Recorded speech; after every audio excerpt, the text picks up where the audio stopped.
ciência a ordem, em vez de fazê-lo na revolta e na desordem. Eis os princípios novos que surgirão quando aparecer a nova unificação, o psiquismo humano, hoje rudimentar, desenvolver-se até o plano espiritual e Cristo nascerá no coração dos homens.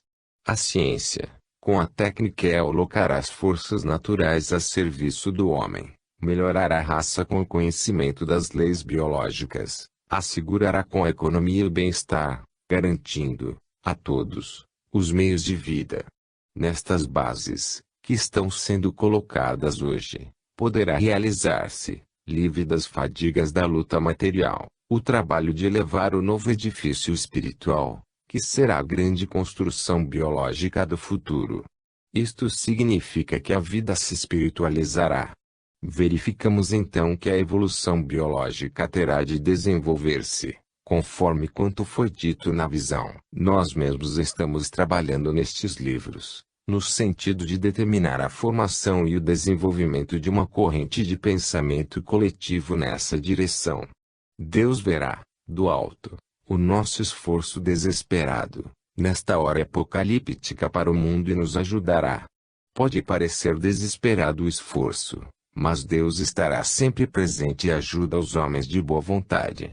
Aliás, a não ser que queiramos viver como animais ignorantes, não se pode dar a vida mais nobre e sério conteúdo. 12. Teoria cinética da queda. Para compreender melhor a visão, procuremos agora considerar a queda como fenômeno cinético, esboçando uma teoria cinética da mesma, embora não nos seja possível desenvolvê-la toda aqui, porque isso nos levaria muito longe.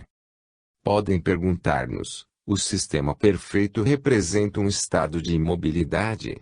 Esse estado constitui, então, uma condição de perfeição, e a mobilidade resultaria da necessidade de transformar-se, saindo do estado de imperfeição e movendo-se em busca de um estado de perfeição. O movimento seria, portanto, um estado cinético vindo depois, tendo nascido com a queda inexistente no sistema perfeito. Seria, pois, o resultado de um novo impulso determinado pela revolta. Dissemos em a grande síntese que o nosso universo é constituído por várias formas de um estado cinético da substância. O movimento é, portanto, um denominador comum de todos os fenômenos. Os próprios fenômenos, como tais, são um movimento, são constituídos por um transformismo. Este teve início com a revolta, já que nesse momento teve início o movimento de involução, para depois continuar com o de evolução.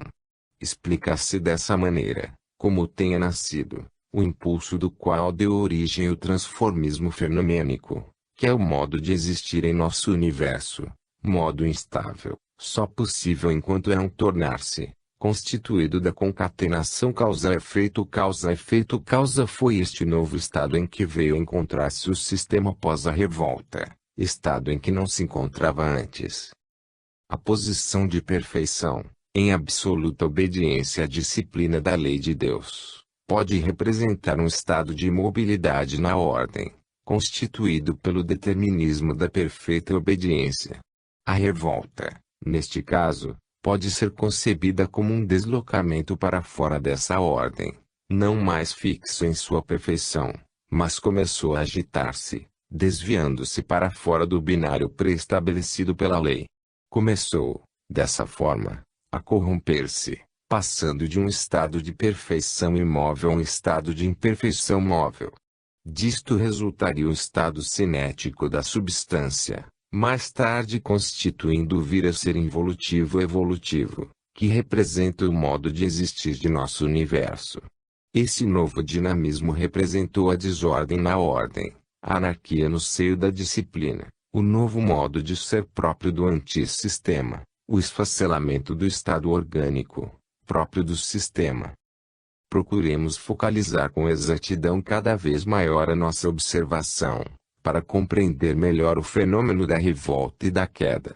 Para isso, teremos de recorrer a representações mentais. Devemos aceitá-las, porque elas facilitam a compreensão e nos fornecem um meio de expressão.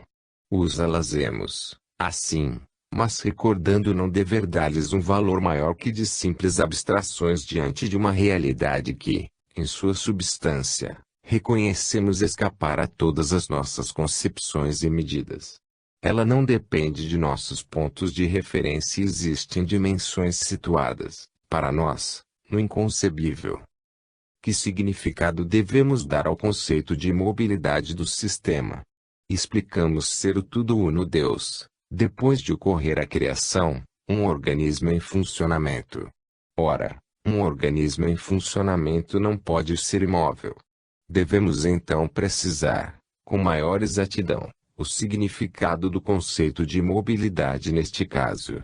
Pode, portanto, a imobilidade significar apenas uma mobilidade ordenada em perfeita obediência à disciplina da lei. O que chamamos movimento foi, então, um estado ou tipo diferente de mobilidade, isto é, não mais um movimento regular de ordem, mas um movimento irregular de desordem, em revolta à ordem precedente, fora da disciplina da lei e independente dela. Foi um movimento anárquico e desarmônico de rebelião, nascido do seio do movimento regular e harmônico do sistema.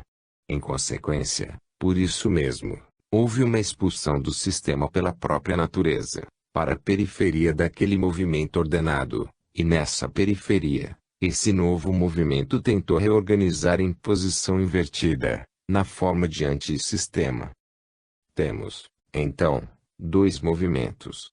O primeiro, o do sistema, unitário, orgânico, completo de si mesmo, imóvel em relação ao segundo. Trata-se de um movimento concêntrico, centrípeto, girando em torno do centro imóvel, Deus, fechado e compacto em torno dele, na perfeita unidade do sistema. O segundo movimento, o do antissistema, é separatista, caótico, uma corrupção do primeiro, só podendo existir em função deste, como um emborcamento, móvel em relação a ele. Trata-se de um movimento descentralizador, centrífugo, que continua a girar em torno do mesmo centro imóvel, Deus, que tudo rege, tanto o sistema quanto o antissistema, mas gira em torno dele em direção contrária, em posição invertida, de revolta, divergindo da perfeita unidade do sistema, um movimento fora da ordem, posição na qual a unidade se fragmentou na infinita multiplicidade do relativo do antissistema.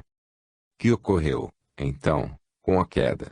Antes dela o movimento era representado por um funcionamento regular, sem desvios da ordem, era uma mobilidade interior à lei, compreendida em seu âmbito. A revolta representou um novo impulso, que lançou uma mobilidade diferente, exterior à lei, fora de seu âmbito. O ponto de partida não foi, desta vez, o centro Deus, mas o que diante do sistema era um pseudocentro, ou seja, o egocentrismo individual da criatura. Foi um impulso diferente, oposto ao primeiro de Deus, um impulso de rebeldia contra o dirigente do sistema. O segundo impulso rebelou-se contra o primeiro, procurando dominá-lo e vencê-lo, para substituir-se ele. Mas, constituindo apenas uma exceção, sendo só um momento do todo e portanto menor, invertido em direção oposta à corrente universal, portanto negativo e mais fraco, não pôde firmar-se definitivamente no sistema, conseguindo apenas gerar atrito, fazer-se expulsar e chegar ao próprio emburcamento, ou seja, produzir o antissistema. Expulsar, não quer dizer expulsar do todo o que o sistema abarca, o que seria absurdo, pois nada pode existir além do todo. Expulsar, quer dizer colocar para fora da ordem, fora da parte que, no todo do sistema, permaneceu ordenada na lei. Quando dizemos movimento, no sentido daquele estado de vir a ser de instabilidade, próprio do antissistema, devemos entender uma nova posição, refeito deste segundo impulso, que levou uma parte do todo de seu estado de funcionamento regular, a um estado de funcionamento irregular ou disfunção, dado por um movimento desviado para fora da ordem, e portanto automaticamente lançado fora do sistema. Por conseguinte, o resultado do impulso, causado pela revolta, foi automaticamente esse deslocamento lateral que lançou o dinamismo antes contido na ordem do sistema, numa desordem, que não podia achar lugar no sistema, mas fora dele, ou seja, em sua periferia. Podemos imaginar o ocorrido como se algumas rodas de um relógio, antes funcionando regularmente com todo o seu maquinismo, se pusessem a funcionar com diretrizes próprias, independentes das que regem toda a máquina, e isto com a finalidade de formarem sozinhas um novo relógio. Então, a máquina, para salvar-se da desordem que teria destruído tudo, teria expulsado as rodas rebeldes para fora de seu maquinismo, da mesma forma como faz o organismo humano que, para defender-se melhor, circunda e isola o estado patológico, procurando separar-se dele, a fim de poder melhor combatê-lo e vencê-lo. No caso do relógio, as rodas expulsas, incapazes sozinhas de reconstituir-se na forma de um novo relógio, ter-se-iam reagrupado em redor do primitivo que permaneceu perfeito. Dada a sua qualidade negativa de desordem, e portanto a sua incapacidade para dirigir-se de forma autônoma, os elementos rebeldes só conseguiram ficar agarrados à periferia do sistema, único sustentáculo positivo, na dependência do mesmo centro, Deus. Ele é o único centro do todo, e haja o que houver, ninguém poderá ocupá-lo. Não existem outros centros positivos em redor dos quais seja possível gravitar. A revolta só pôde criar centros negativos, ou seja, pseudocentros, capazes apenas de criar um pseudo-sistema, uma pseudo-organização, impotente de manter-se autônoma e ligada inexoravelmente à necessidade do vir a ser para regressar à perfeição perdida.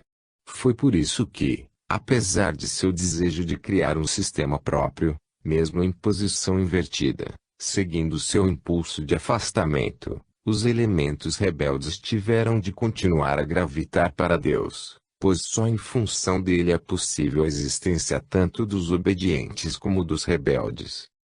Não se pode existir sem depender de Deus, nem de tê-lo como chefe, a quem nenhuma revolta pode impedir que ele seja a fonte primeira de tudo. O sistema estava construído de tal forma perfeito, que qualquer fosse a ocorrência, Deus permaneceria sempre o centro e senhor de tudo. Sobre este ponto a liberdade do ser não tinha nenhum poder. A liberdade concedida, estava limitada ao terreno das responsabilidades diante da aceitação do pacto de amor, que Deus oferecera à criatura. Disso resulta que se pode existir de dois modos, ou seja, a vida pode assumir duas formas. A primeira é a do sistema. Podemos representá-la como a de um organismo são, com funcionamento sempre perfeito, sem mutações. A segunda é a do antissistema. Podemos imaginá-la como a de um organismo doente de transformismo, para o qual o existir só é possível à custa de um vir a ser contínuo, que o modifica sem tréguas, pelo qual tudo deve sempre nascer, desenvolver-se, envelhecer e morrer. A desordem levou, como consequência lógica, a este penoso estado de instabilidade, pelo qual só lhe é possível existir como numa corrida, anelando a perfeição perdida, ou seja, presa à roda das reencarnações, para subir todos os degraus da escala da evolução. Neste segundo caso, a revolta introduziu no existir a fase negativa, desconhecida no sistema, ou seja, o fadigar-se com o fenômeno vida até a morte. Por isso não se pode continuar a existir senão através de uma contínua corrida para a renovação, isto é, na direção do princípio positivo, não embocado, do sistema, onde a existência é eterna e incorruptível por sua natureza. Mas por que essa necessidade de renovação contínua, a fim de as criaturas do antissistema poderem continuar a existir? Pela revolta, que foi a negação de Deus, ou seja, da vida, só podia nascer a morte. Ora, para a vida continuar possível no seio de um antissistema feito apenas das forças negativas da destruição e da morte, é necessário lutar a cada passo contra o impulso rebelde, negador da vida, e atingir o manancial positivo e criador existente no sistema de Deus, constituído pelas forças que dão a vida.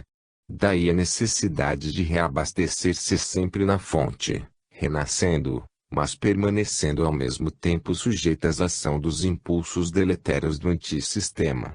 Enquanto todos estes agridem tudo, velhice, morte, decadência de todas as coisas, as forças de Deus estão sempre ajudando, reconstruindo tudo com uma criação contínua, nascimento, vida, sobrevivência de todas as coisas.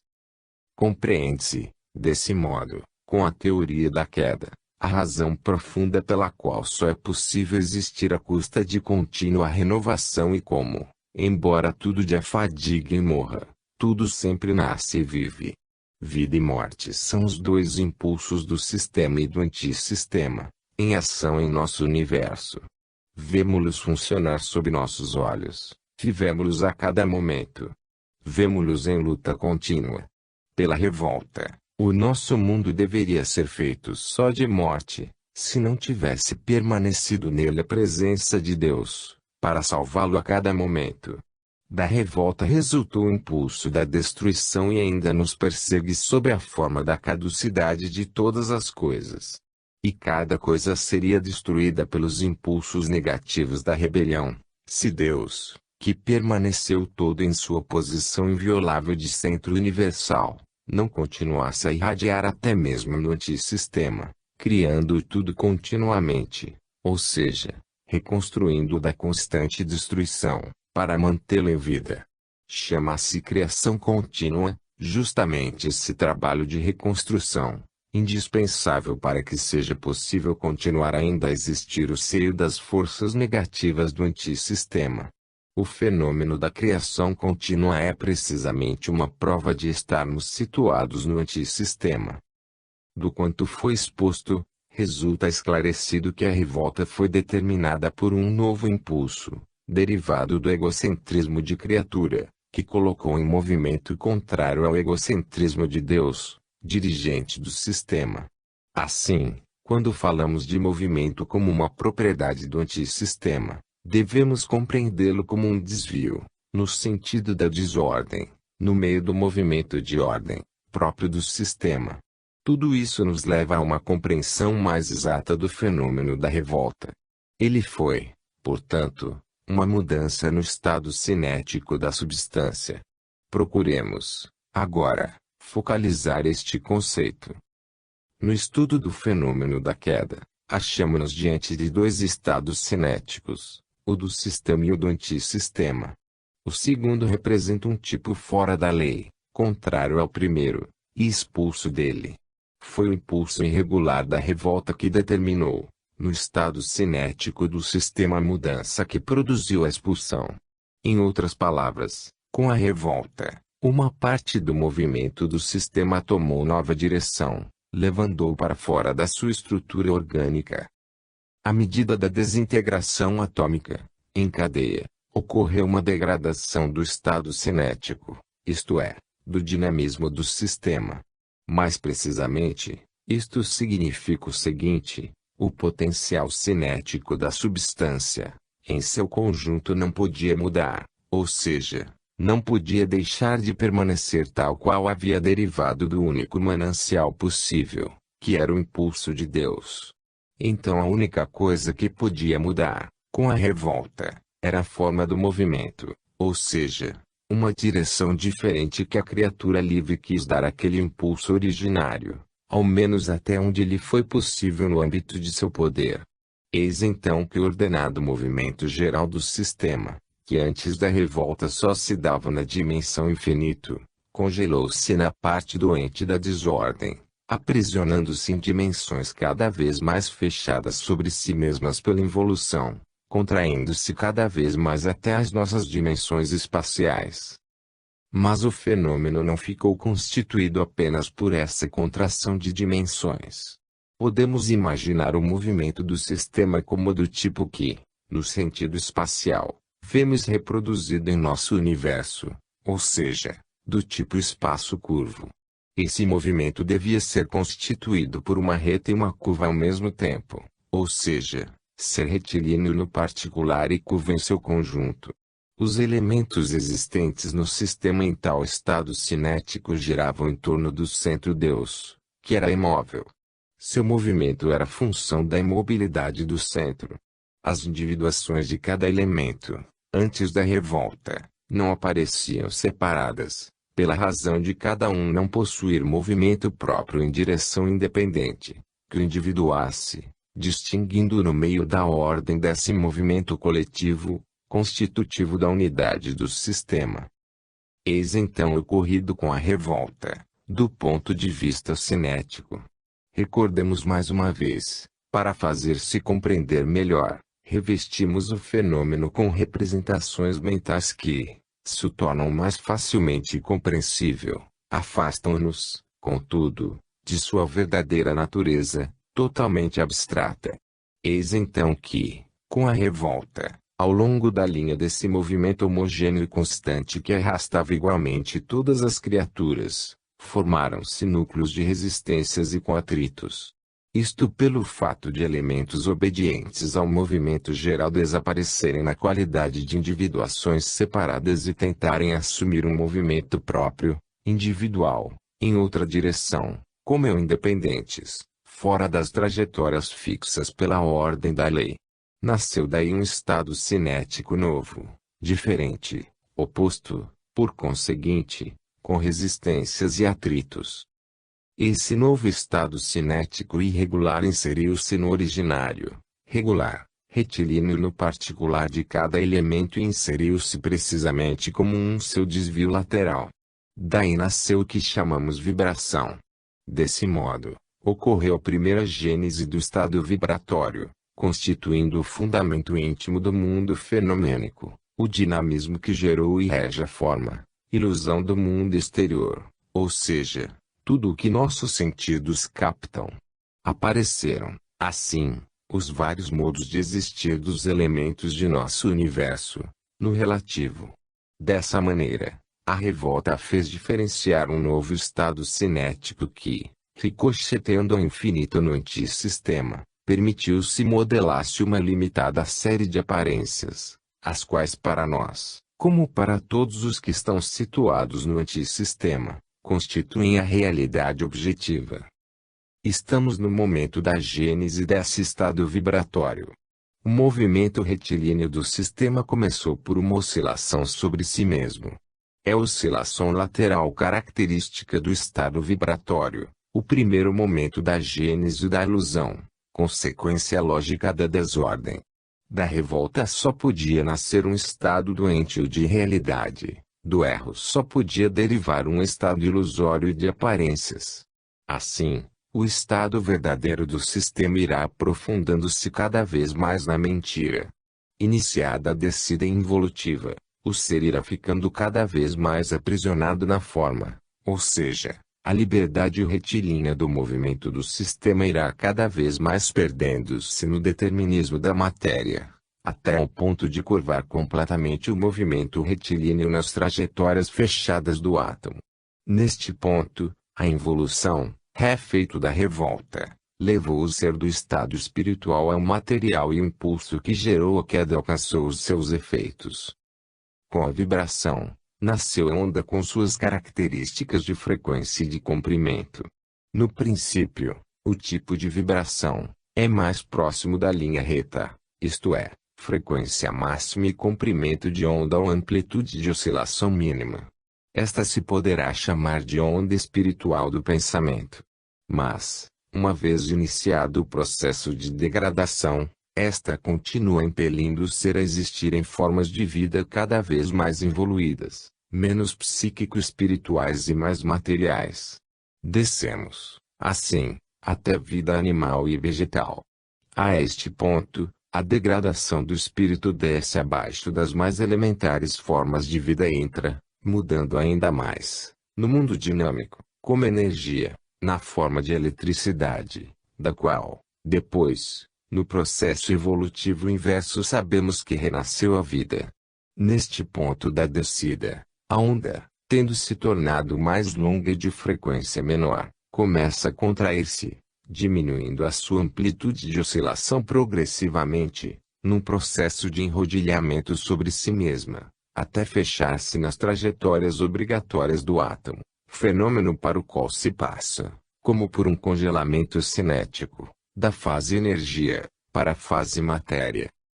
O fenômeno da queda, estudado em seu aspecto dinâmico, apresenta-se-nos, agora, como uma curvatura cinética, ou envolvimento gradual do movimento sobre si mesmo, equivalente a um contrair-se da liberdade do espírito, sistema, no determinismo da matéria, antissistema. Com a queda, assistimos a uma curvatura progressiva do estado cinético da substância, livre e aberto na origem, até o ponto em que se aprisiona no sistema cinético fechado do átomo. Neste ponto, chegamos ao fundo da queda, no reino da matéria e do máximo divisionismo, onde dominam no caos as individuações atômicas isoladas, no triunfo pleno do princípio separatista da revolta.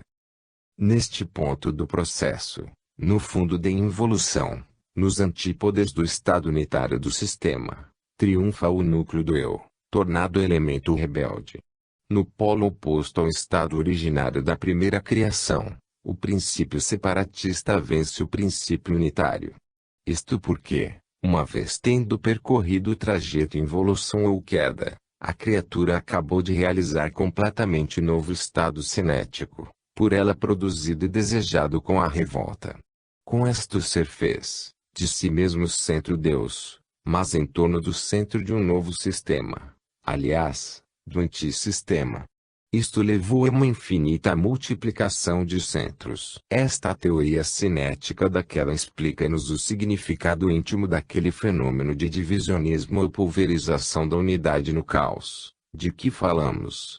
A desordem do caos substitui-se à ordem originária porque, ao invés de cada elemento existir em função do centro Deus, estando todos os elementos de acordo na disciplina da lei, cada elemento, com a revolta, passou a existir apenas em função de si mesmo. Dessa forma a lei não está mais presente neste ponto, sobrevivendo apenas ao estado latente, como íntimo impulso de evolução, isto é, como impulso oculto que impele ao retorno à ordem de origem.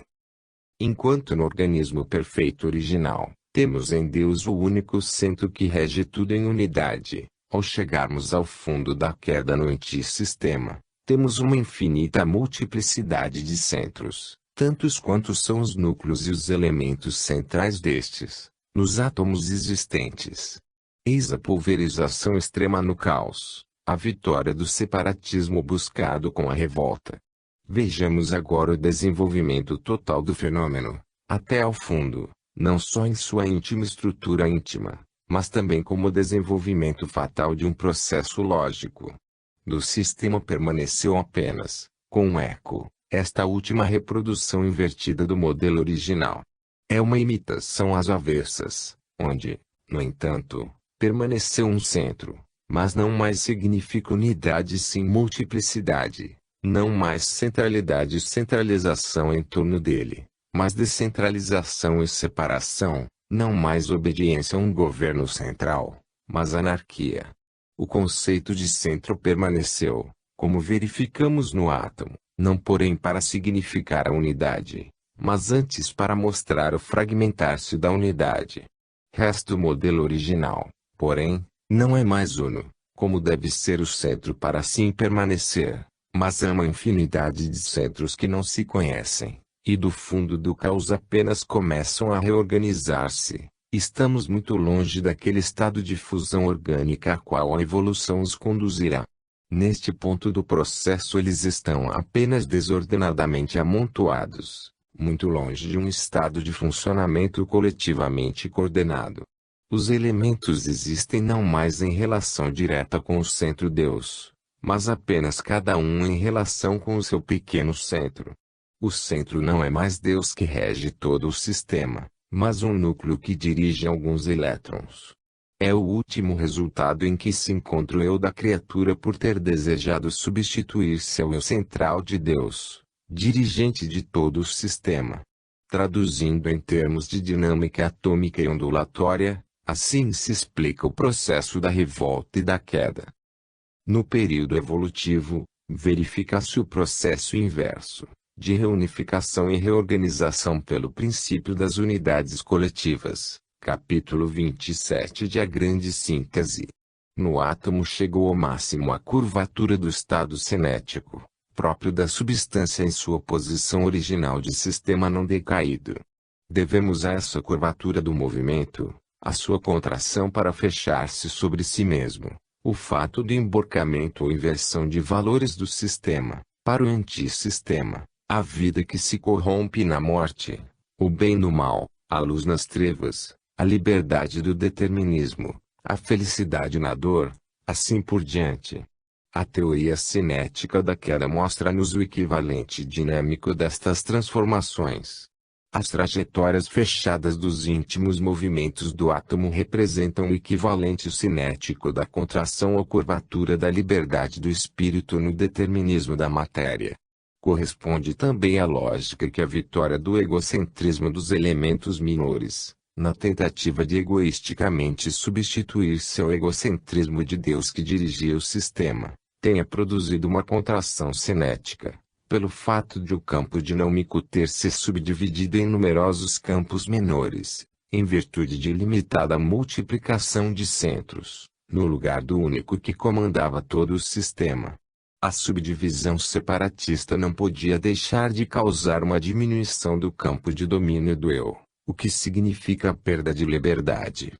Se a revolta levou a uma extraordinária multiplicação de individualidades dominantes e independentes, o resultado final foi estas terem de dividir entre si o campo de domínio, e cada uma teve de limitar o próprio para deixar lugar ao das outras. Isto pelo fato de, com a revolta, as individuações no antissistema serem elementos de tipo isolado, antagonistas, e não de tipo orgânico, com funções coordenadas, como no sistema, ficaram separadas em numerosos sistemas mínimos de força, divididas e não fundidas num único, em compacta estrutura orgânica. Dessa maneira, a teoria cinética da queda mostrando-nos a curvatura das trajetórias e a construção do sistema de forças do organismo original, revela-nos a íntima razão causadora do desvio para fora da lei e inversão dos valores que estabeleceram o conteúdo do antissistema. No átomo, pois, a substância acha-se na posição de máxima descida evolutiva. O átomo, com o seu sistema apertado em torno do núcleo, reduzido a dimensões submicroscópicas, tão pontiforme que nele está quase destruída a dimensão espacial, representa o triunfo máximo do egocentrismo separatista do eu rebelde, que chegou a colocar o seu eu como substituto de Deus, transformando-se em sistema próprio, fora do sistema dele. O modelo original permaneceu, porque a criatura não pode criar, mas apenas imitar. O modelo ficou, mas repetido às avessas, como uma paródia, pois o centro-Deus foi substituído por um centro tão infinitesimal que só sabe dirigir, ao invés do sistema do todo, apenas alguns satélites que cegamente lhe giram em torno, sem liberdade e sem conhecimento. Este é o estado da matéria na formação das nebulosas, interminável número de elementos desordenadamente agrupados nos aglomerados estelares. Encontramo-nos, aqui, no fundo do período involutivo, na plenitude do antissistema. É deste ponto, do átomo, que se inicia o período inverso, evolutivo, da subida para o sistema. Aí, a potência coesiva é representada pelo amor, que mantém livremente unidos os espíritos no sistema, sobrevive, funcionando ainda, mas em termos rigidamente determinísticos, como força de atração ou gravitação. Como tal, nesta sua forma, começa o amor a dirigir o constituir-se e o desenvolver-se das nebulosas, com a formação da primeira manifestação da matéria nos corpos estelares. Assim, o poder de Deus chegando até ao antissistema, guia e impele, desde os primeiros passos, o gigantesco fenômeno da evolução que deverá trazer de novo tudo a ele. Dessa maneira, nascem e abrem-se as galáxias, primeira manifestação, no plano físico, da tendência do antissistema a uma distensão cinética, ou seja, ao reabrir da curvatura do movimento que se verificou com a involução na queda. A astronomia moderna viu essa tendência do universo na sua expansão. Calcula a ciência que esta expansão deve ter tido início há cerca de 2 ou 3 bilhões de anos. E calcula, outros sim, que no estado embrionário do universo, toda a matéria que se pode ver agora disseminada através do espaço até os limites de visão do telescópio do Monte Wilson, isto é, num raio de 500 milhões de anos-luz estava comprida numa esfera com um raio somente 8 vezes o raio solar. Atingido este estado de extrema densidade, foi iniciado um movimento contrário de descentralização e de rápida expansão, que reduziu milhões de vezes a densidade do universo. A matéria, qual tremendo explosivo, foi lançada longe do centro com velocidades espantosas, repetindo no extremo oposto do processo da queda, invertido na sua forma material, o mesmo motivo que constituiu a revolta e consequente afastamento do centro. Para alcançar essa expansão, o nosso universo teve de romper os liames que o haviam mantido unido nos primeiros estágios de sua evolução, formados pelas forças da gravidade. Parece que atualmente o impulso cinético das galáxias, em direção ao afastamento, seja várias vezes maior do que sua recíproca energia potencial de gravidade. Isto implica logicamente em que o nosso universo continue a expandir-se ao infinito, simplesmente obedecendo à lei da inércia, sem nenhuma probabilidade de seus elementos se reaproximarem entre si, levados pela força da gravidade. Perguntamo-nos agora, por que acontece tudo isso? E o que significa? Por obra de quais forças foi determinada essa expansão do universo? A ciência admite que esteja agora expandindo-se porque, em precedente período de sua história se contraiu ao infinito para um estado de enorme densidade, e portanto ricocheteou, impulsionado pelas poderosas forças elásticas inerentes à matéria comprimida. O fundo da descida involutiva, então, segundo a ciência, seria representado por um estado de máxima compressão do universo, pela qual toda a matéria se restringiu, reduzida ao estado de um fluido nuclear uniforme. A cinética expansionista prevalece sobre a cinética contracionista, invertendo a direção do movimento, não mais em descida involutiva, mas em subida evolutiva. Neste ponto, esgota-se o impulso da revolta e recomeça a agir o impulso oposto da atração que o centro-Deus continua a exercer sobre tudo o que existe, e neste caso impelir e guiar a evolução para a construção de tudo o que a involução destruíra. Como se vê, a teoria cinética da queda acha-se de acordo com os últimos dados da ciência e explica-nos seu significado profundo. O conceito de condensação e compressão da matéria corresponde ao de contração ou curvatura cinética, que o explica. E o conceito de expansão de nosso universo corresponde ao da abertura cinética, isto é, libertação do movimento das trajetórias fechadas do antissistema nas abertas, do sistema. Aqui também o segundo conceito explica o primeiro. A fase de contração cinética é dominada e determinada pelos impulsos gravitacionais, que exprimem não o amor divino salvador, mas o amor egoísta dos egocentrismos separatistas, ou seja, não mais o impulso centrípeto em direção a Deus, mas centralizador em direção ao polo oposto da criatura rebelde. Já a fase de abertura é uma libertação cinética dominada e determinada pelos impulsos expansionistas, nascidos de ricochete como reação ao movimento precedente de concentração e compressão. E o ponto em que o processo involutivo chega ao fundo do desmoronamento, no qual se inicia o processo oposto evolutivo, é dominado pelo contraste das duas forças opostas, a gravitação e a expansão, ou seja, a contração e a expansão cinética. A vitória do primeiro impulso exprime o antissistema que chega à plenitude da sua realização. O segundo, ao entrar em ação, exprime o esgotar-se dos impulsos daquele e o início de um novo período, no qual começam a funcionar as forças do sistema, salvadoras do antissistema.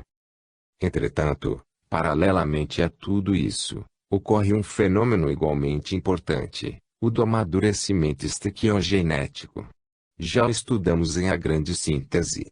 Não somente as galáxias, como também o dinamismo representado pela estrutura cinética fechada no átomo, tendem a abrir-se em certo ponto, permitindo a evasão de elétrons. Podemos agora compreender a razão profunda desse fenômeno. A tentativa de substituir Deus pelo eu separado da criatura, na direção central que domina o sistema, não podia ir além da forma de tentativa, pois a criatura não é onipotente e só domina forças limitadas, não representa um manancial inesgotável e infinito, sendo apenas parte de um todo. Sua ação, pois, está sujeita a esgotar-se. Em seu impulso egocêntrico, o núcleo, centro do sistema atômico, tenta reagrupar em torno de si e dominar com o seu poder o maior número possível de elétrons. Tenta com isso repetir o motivo centrípeto do sistema de Deus. Mas é um elemento e não o centro do sistema e, além disso, o seu impulso é contrário ao do sistema onipotente de Deus.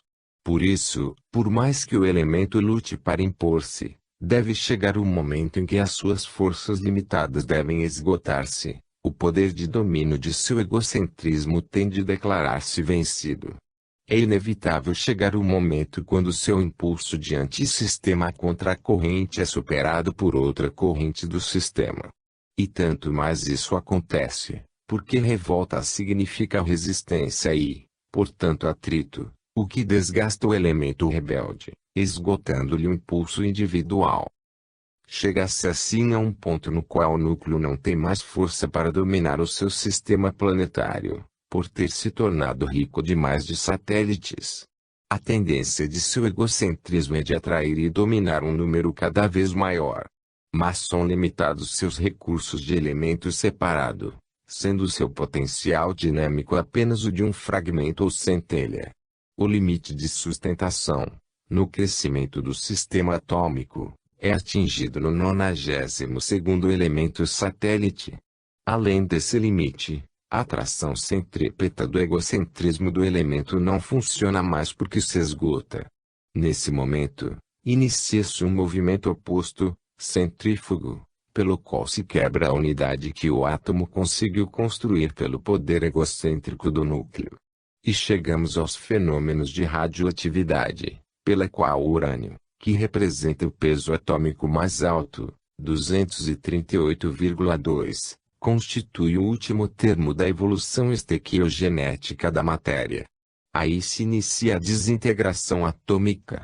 O pequeno eu, que se separou do sistema de Deus, desejaria igualmente continuar a atrair esse todo o universo. Mas sua construção é feita no negativo, obra de revolta e, como tal, não pode crescer nem durar. Além disso, o elemento se acha aí no ponto de maior fragmentação da unidade, o que divide em frações infinitesimais o poder centralizador de sua posição. Então a lei de Deus, que se fez inexoravelmente determinística nesse nível, retoma esses elementos chegados ao fundo da descida, sob seu domínio inviolável.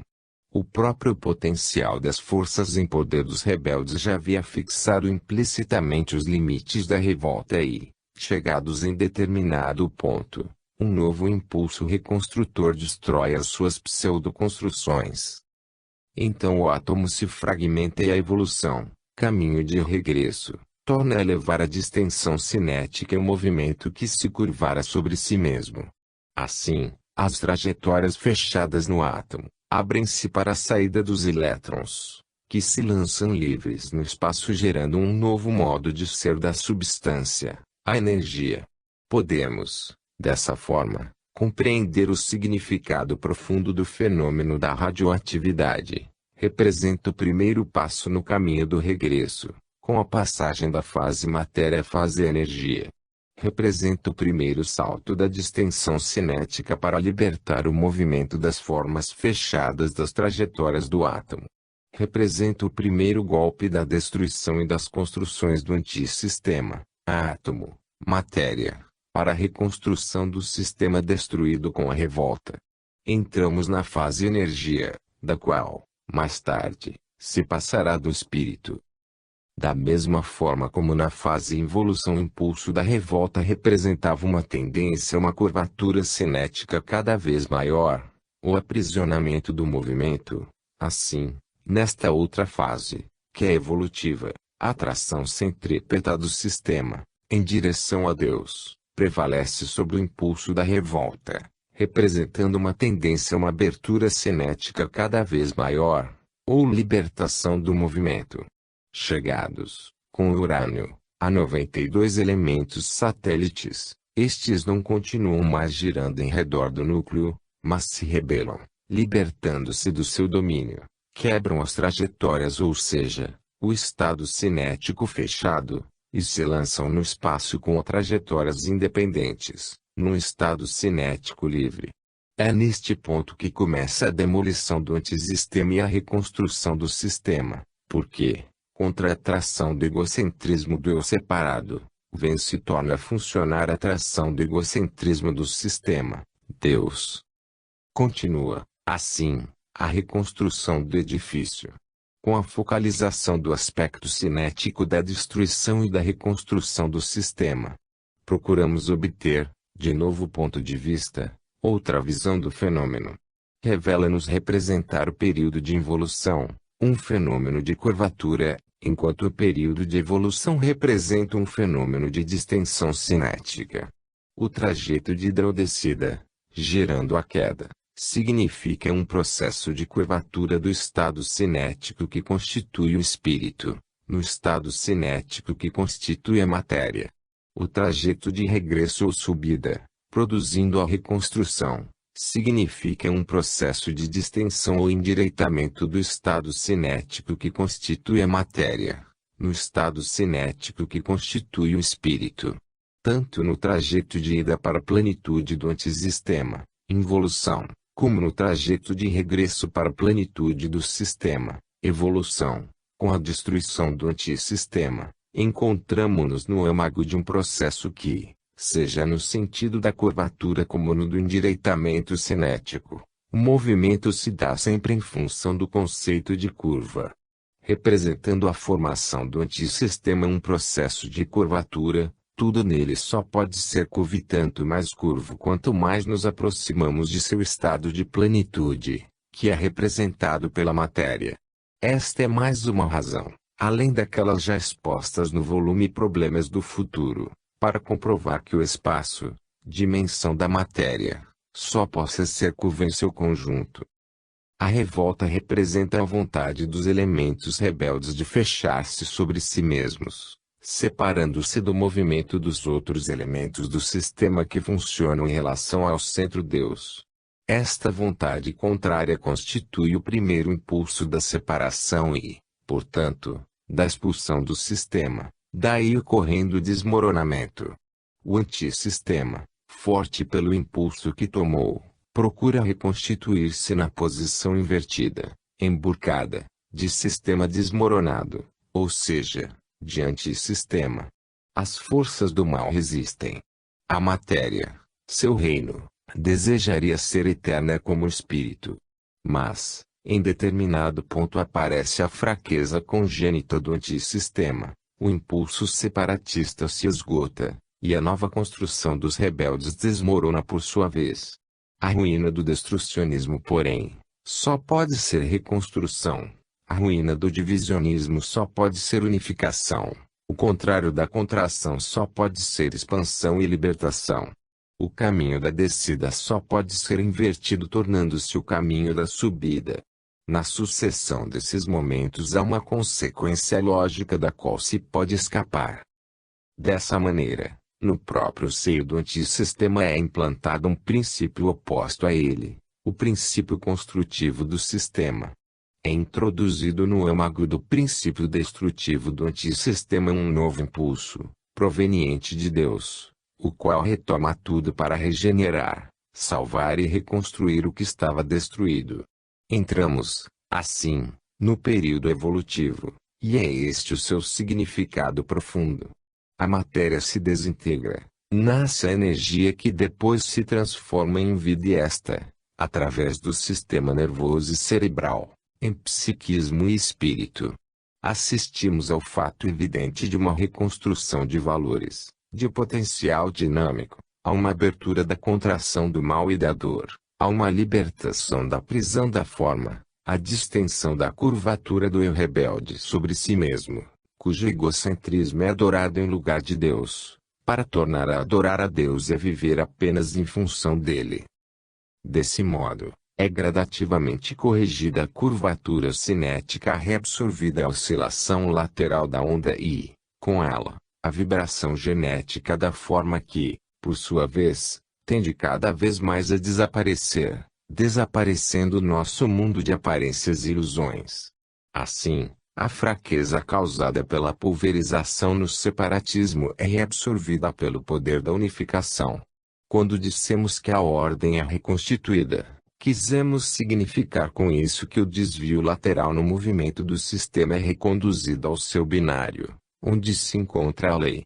Vimos que a revolta, em termos de cinética, significa, na ordem do movimento do sistema, os elementos rebeldes formadores de uma espécie de núcleos, centros de turbilhões autônomos, visando crescer sempre mais em direção egocêntrica, contrária ao divino egocentrismo do sistema, também este tendendo à própria autonomia.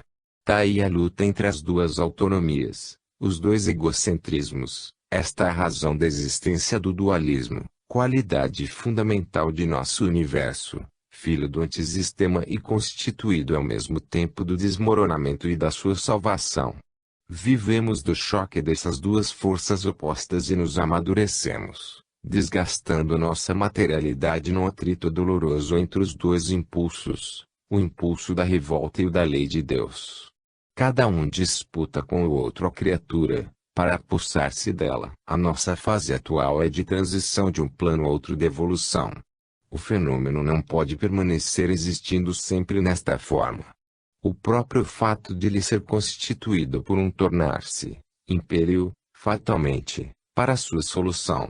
Um dos dois impulsos tem de vencer, finalmente. Do estudo da estrutura cinética do processo, deduz-se como a lógica necessária e conclusão que só o impulso de Deus, por ser o mais forte, pode vencer. Da fatalidade desse fato é impossível escapar.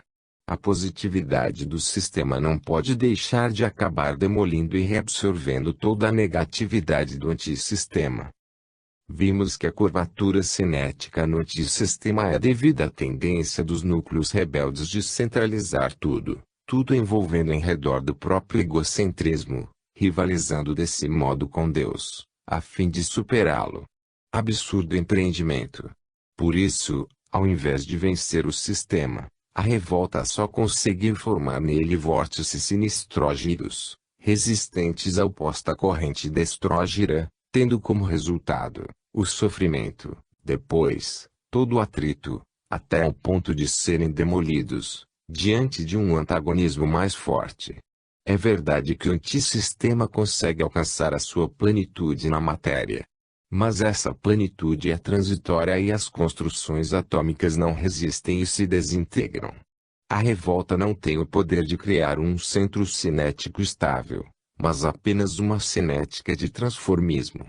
O novo tipo de existência, criada pelo antissistema, é apenas um tornar-se, ou seja, modificar-se, a instabilidade de dever correr, porque, dentro do processo involutivo ou evolutivo, só é possível existir como movimento.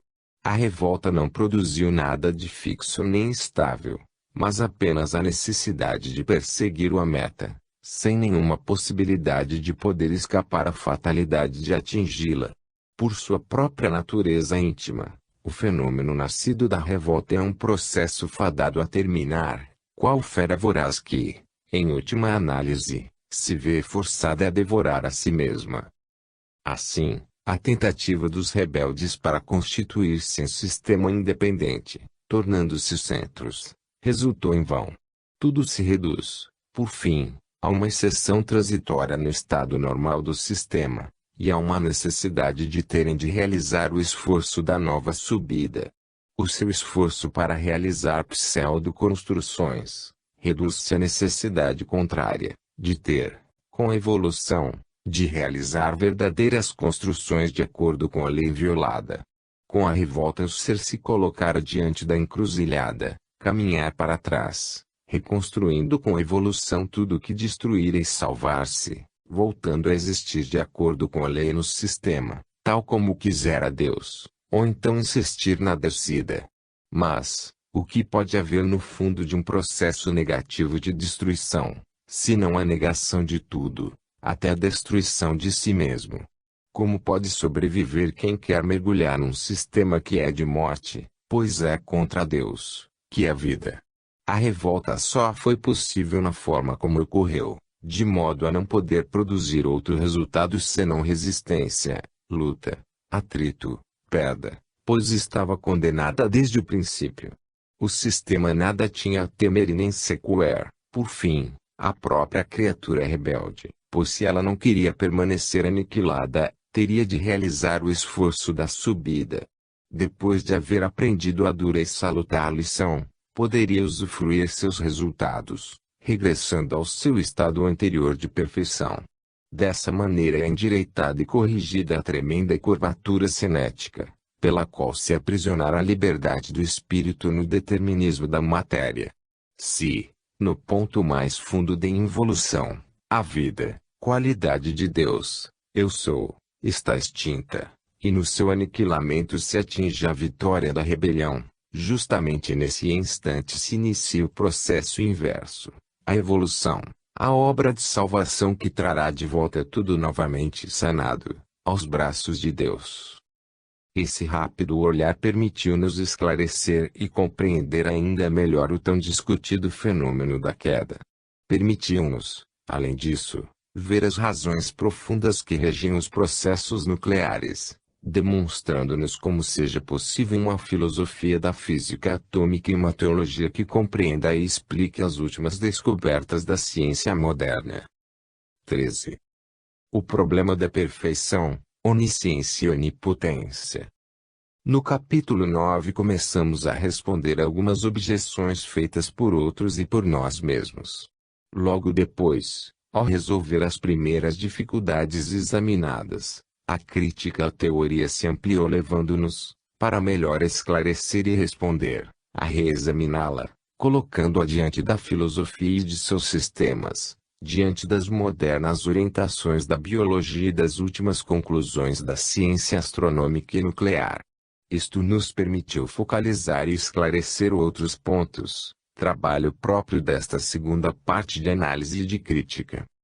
Agora, poderemos continuar a responder, de forma mais pormenorizada e específica, as várias perguntas e dificuldades que nos foram apresentadas pelos próprios ouvintes dos 2 cursos realizados sobre o tema deste volume, nas capitais brasileiras de São Paulo e Rio de Janeiro, nos meses de inverno deste ano de 1956. Este estudo, tirado diretamente do contato com os ouvintes dos cursos, representado pela discussão dos vários temas tratados, será aqui reproduzido na forma em que ocorreu, de perguntas e respostas, para concluir o presente volume. Podemos, assim, observar o choque entre 2 psicologias, a humana comum, com os seus pontos de referência em nosso mundo, e a inspirada que vê do alto os mesmos problemas. Temos de levar em conta também a primeira, tanto mais que poderá levar-nos a fazer uma observação sob novo ângulo, vendo as coisas e equacionando os problemas diversamente. Isto poderá conduzir-nos a novos esclarecimentos, novas perspectivas ainda não vistas ou não focalizadas perfeitamente. Sem dúvida, nos expõe ao risco de incorrer em algumas repetições, pois são trazidos exames sempre os mesmos motivos. Outros sim, não será possível, nestes capítulos, manter uma ordem lógica e orgânica, pois devemos seguir o pensamento nascido na exposição dos vários temas, neles se inserindo com as discussões. Todavia, Esforçamo-nos em reagrupar o material recolhido segundo os assuntos, em torno de cada tema. Este estudo tem a vantagem de mostrar-nos a psicologia e as reações do ouvinte comum, quais são e como podem ser resolvidas as dúvidas, geralmente surgidas do modo comum de conceber as coisas.